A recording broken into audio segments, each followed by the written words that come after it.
Happy Thursday. I wanted to get up here and share a little bit about my grief journey. I am Tanya Blake Foster, and this is my Fighting to Be Fit page that I created, back in 2015, maybe 2014. This page has changed its name as my life has changed. And before I was a growing widow, and then I think I was a growing fit mama. And then we decided to do Fight to Be Fit. I think I might change it to Fight to Be, because I'm fighting to be alive or whatever. I am a 44-year-old remarried widow. I am a mom of 2 kiddos, and I want to just say thank you all for liking my page and supporting my page. I'm going to talk a little bit today about my grief journey, and I want you to be able to share this out, because I am 100% sure that there are people out there who are grieving and not sure what to do or how to cope, and can be going along great for months and get hit and knocked down. So as my title says, almost 6 years since Oscar passed, and I have moved forward. I am remarried to a wonderful man. I have moved away from where we lived, and I actually moved home, sold our home, and I'm just moving forward. But I wanted to talk about what it's like, even at almost year 6. So the anniversaries, the holidays are tough, always tough. And this month of July is the month that he went to heaven. So I began to struggle, I believe, around my birthday. My birthday was June 19th. I turned 44, and I could not put a name to what I was going through. And the first name that I finally figured out, and I think I shared this in my Instagram stories, was I'm anxious. I have a lot of anxiety. I worry about the future. I'm always trying to think about what's going to happen. I want to know beforehand, instead of just being in the moment. And so I'm pretty sure I was dealing with anxiety, but I was also dealing with grief. So I know July is going to be it's going to have its ebbs and flows. It's going to go up and down. And I say that because Robert, my husband, his birthday is in July. And we met in July. And Oscar and I married in July. Robert and I went on our first date the day before Oscar's anniversary, almost 3 years ago. And so there's a lot of things that are going to happen. There was a total journey in July. I can remember dates. I can remember what actually happened. I can remember phone call conversations. And that is what was really causing me to feel bad. Like, if you don't put a name to it, and if you don't cope with it, it can make you feel physically bad. So I wanted to say there are going to be times, it doesn't matter how long it's been. It doesn't matter if you've moved forward, but there are just going to be times when the grief wave's going to hit you, and you're not going to know, you're not going to understand it. Sometimes I think it's very important, maybe all the time, it's very important to talk to someone, maybe your therapist, about it. I actually talked to a friend of mine, and she basically said, Tanya, this is a tough month. You got to think about what happened in this month. So it was almost like, oh my gosh, like sometimes you don't even realize like holidays are coming or certain birthdays are coming, and you start feeling a certain way 3 or 4 maybe weeks before like it comes. So I want you guys to share this out with your friends, about it's gonna hit. I'm almost 6 years in and there are still things. I want to give you an example of something that happened and how I had an emotional breakdown, and I talked to Robert about it, of course, the day after, and he was like, I didn't even know. I'm like, well, it happened. I let it happen when it happened and where I was, and I worked through it. So when Big Oscar passed away, of course, he had heart failure. So by the time he passed away, all of his organs were gone. And now, if anybody know him, he was big about giving, and he wanted to make a difference, and he wanted to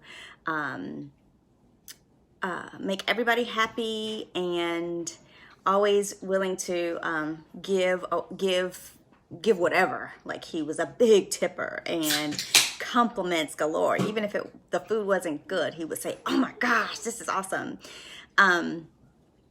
But he had the best eyesight ever. And so I would always say, I hope my kids get his eyesight. Because as you can see, I make glasses. So this past week, I think I had to take Grace to the eye doctor, and literally almost had a meltdown. I had a meltdown because I always said, I think Oscar Jr. is going to have mommy's eyes. And we were pretty sure Grace had Oscar's eyes. I mean, she can see anything. She can find anything. And so we had to go to the doctor, and I started having a meltdown because one of the things I decided to do when he passed was donate his eyes. It was the only thing that we could donate, and I felt like it probably was something he would want to do. And the nightmares that I had, the thoughts that I had constantly about him coming to me in my dreams, fussing at me about why'd I give his eyes away. He can't see. He's not going to be able to see in heaven. Why did I do that? Those kind of things was hard for me. And if I think about life and death and what happens when people pass, and if I really believe what I believe, you become new, you have a new body. I'm okay with that. But I struggled with that. And so I literally had a meltdown in the car. And it was very difficult. But I pressed through it, and I had to remember this is what he would have wanted. You know, if we think about, he passed, which means for Oscar, all of his organs weren't working. They all stopped. So, okay, Tanya, they all stopped. So he goes to heaven, and he didn't have a heart either, and he didn't have lungs, and he didn't have kidneys. Like, so I had to like get into my rational brain about that. But almost 6 years later, guys, and there's still things that I struggle with. So I want you to be aware, and I want you to know that it doesn't matter when and where. You have to be open, especially if you're a remarried widow. You have to be open with your spouse. Those discussions and decisions have to have been made before you got married. And the best part about Robert is he was very aware of grief and what it was like because he lost his father, who he was very close to. So get down, Lucky. Sorry. So he understood. And so there are times when he would even say to me, "Oh my gosh, Tanya, I know Oscar fought for everything. I know he fought to stay, and I know he fought to be here. Your kids are amazing, and you are amazing." That's why I love him. He tells me lies sometimes. Let me stop. Love you, Robert. But anyway, I just wanted to share that because guys, if you're just in it, if you just lost somebody, it is a moment by moment. It is not take it one day at a time. No, it's sometimes seconds at a time. And as you go along, like that first year, you're in a fog. You don't really, and I can't say that's for everybody, but the first year it's like, I'm strong. I got this. Like the second year, it's like reality hit. Like, y'all, he's really gone. Like he's not coming back. And that's when a lot of stuff really truly hit, when you spend that second anniversary without him, when you spend that second birthday or his second angelversary. So I want you to know I'm not going to say it gets easier. I'm going to say you get stronger. And as long as you cope, as long as you work through it, you will be okay. But you will still have memories. You're gonna still have moments where you can't sleep. You're still gonna have times where you think, like sometimes I think he's in the room. And I think for me, with having his kids, it's a constant reminder. It's a constant reminder. And in our house, we talk about him every day. There's something we mention about him daily. And so that I say that because I'm not always crying. I'm not always upset. There's a lot of good stuff that came out of his life. We celebrate his life. And you know, I strongly believe you have to move forward. So I want to talk about 3 things that you can do in order to work through it, in order to move forward, and realize that it's the slowest process alive. Okay, it is. I'll take that back. Weight loss is too. Okay, but it is not. It's something that's going to happen quickly. So let's talk about 3 things that can help you. So, and this is really about where you really got to go with this is self-love, self-care, forgiving yourself, because there are going to be things when you're like, shucks, I shouldn't have went to work that day. I should have went with him to the doctor that day. Or, man, why didn't I just call him? Or why didn't I ask him this question? Like forever, we are trying to figure out why he nicknamed Grace Goose. I have a great idea why he did that, but that is just something I never asked. And I can't ask him now. So there are going to be things that you're really going to have to say, okay, you just got to let it go. You got to forgive yourself and you got to move on. It may help you. I'm telling you, what really helped is journaling, writing. What helped me is sometimes posting a message to him, which I will do that this month sometime. And it also helped to talk to someone who was not a relative, someone who was neutral. And that for me was my therapist. So I want to say to you guys, 3 things. Okay, I'm getting off topic. 3 things that you have to do. It's about self-love. It's about self-care, because you're going to go through a point where you start being, hard on yourself, down on yourself, upset that you didn't do certain things, upset that you didn't spend more time. And sometimes it may make you overspend or overreact with your loved ones now. But 3 things that help me is knowledge about myself, taking the time to know who I am, the new me. There was a new me that came. Taking the time to know what I like, and taking the time to know what I don't like. There were things that I had to revamp everything about myself, just about. And that's from losing a spouse. I don't know, I haven't experienced losing a parent. But I know from losing my spouse, I had to figure out who I was again. this different new person who was fighting to live, fighting to even know where I belonged. So the first one is knowledge, knowing you, knowing who you are, knowing what you like, knowing what you don't like. Almost sounds like getting you prepared for dating. The second one is inventory. Every day, every week, when you feel it coming, because it's going to come. It comes often, that feeling of grief, of deep sadness. It might come as anxiety. It might come as depression. But you have to ask yourself, you have to give yourself an inventory. How am I feeling? Is this working for me? And what I'm feeling, is it really true? And I say that because there are things that I felt when he passed away, and I said, I had to, didn't do it then, but now I have to ask myself, how are you really feeling? Is it working for you? And is what I'm feeling true? There was a lot of guilt. There's going to be a lot of guilt that comes along with this grief journey, because within the first year, maybe by month 6, you start feeling better.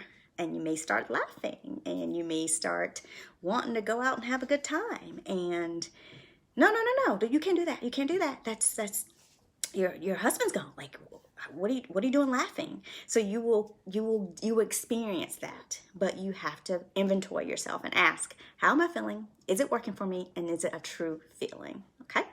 And then the last one is slowing down. So, Oscar passed in 2014, and in 2014 we started a business. Nope, maybe 2013. I think 2013 we started a business. I was a cheerleading business, and Oscar was a teacher, and so he wanted to do touring, and have like an after-school program, or do like Upward Bound, if anybody know about Upward Bound kind of activities. And he actually went to the hospital and passed before we could branch out on his side. We had been going out looking for buildings and spaces where he could do the touring piece and I could do the cheer piece. But he passed. So number 3, I'm going to go ahead and tell you what it is slowing down. And I'll tell you why. So I said, I got this. I'm strong. I can do this. I'm going to keep it going. And so I came home to Concord, North Carolina. I went and rented a place on McCatchen Boulevard.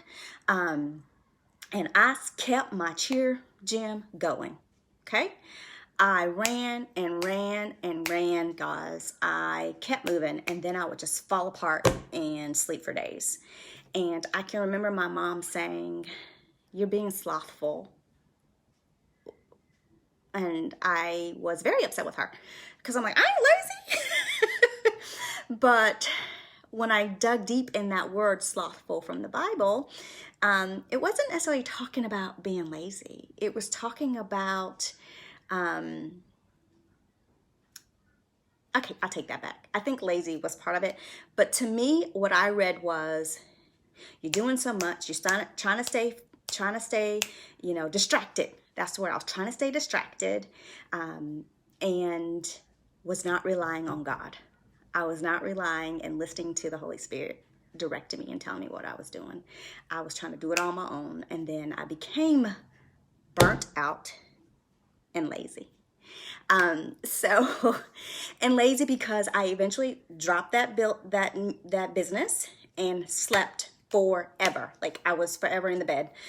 I had no energy to do anything with my kids. And my parents basically my family, my sisters, my brothers basically took care of my kids for me. So slowing down, here's what you need to do. You have to be able to recognize what is internally happening and give yourself permission to take it easy. So I don't know about you, but for me, when I went through anything, and I go through any trauma, any crisis, I go full on, like, stay busy, stay distracted, don't stop, keep going, and that ends up not only burning you out, but for me, I slip back into depression. My anxiety is heightened, and so and guys, I can quote the scripture that says, "Be anxious not, but pray." with supplication. I'm sorry, I lied. I can't quote it, but I always say, be not anxious. I always quote that scripture, be not, and it doesn't help me.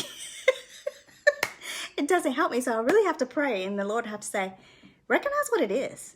Stop trying to be in control of everything. Stop trying to jump ahead to when school's going to start again and when you're going to go back to work and what are your kids going to do. I know we're all in that state, right? But let's talk about slowing down. So you have to take that time to say, okay, I'm not in control here. I'm very sad. I'm very upset. I'm very heartbroken. I'm not that strong person that I thought I was. And I'm going to give myself permission to just take it easy and do nothing. Do nothing. Which is hard for a lot of us, right? Okay, so just wanted to share that. This is going to be I'm not going to say it's going to be a tough month. There's going to be some days. Okay, let me stop. It's already been tough. Like it started being tough on June 19th on my birthday. It is June 2nd, guys. Ain't it June 2nd? Is it June 2nd? Oh, yeah, it's June 2nd. And I'm already like saying, I got to get up and talk about this. Like it helps me to share. It helps me to talk. So anyway, okay, so let's talk about the 3 things that you need to do when you're going through the grief journey. And it's a journey. It's a marathon, even though some marathons stop. But most marathons stop.